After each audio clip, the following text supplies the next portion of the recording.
ہمارے معاشرے میں ناراضگی کو ایسے پالا جاتا ہے جیسے ماں بچے کو پالتی ہے. ہم اپنے غصے کو، ہم اپنی ناراضگی کو ایسے پالتے ہیں جیسے ماں بچے کو پالتی. بیوی کو روکتے ہیں ادھر نہیں جانا، بچوں کو روکتے ہیں ادھر نہیں جانا. بیوی کہتی ہے ہوں تسی ادھر نہیں جانا، میں لڑ کے آ گئی ہوں. اور ہماری بڑی چھوٹی چھوٹی لڑائیاں ہیں، بڑی چھوٹی چھوٹی لڑائیاں، بہت معمولی معمولی. اور یہ مکہ فتح ہو چکا ہے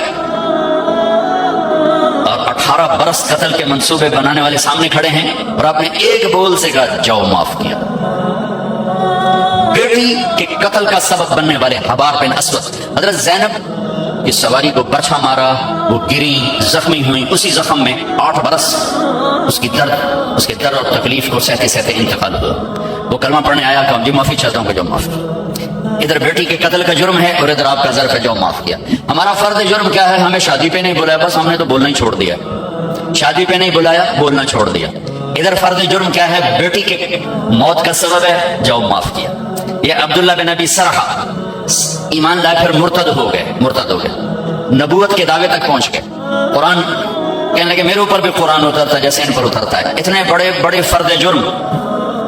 اور حضرت عثمان ان کو لے کر آئے کہ یہ معافی مانگنا ہے، اب میں جاؤ معاف کیا. ہماری فرض جرم کیا ہے؟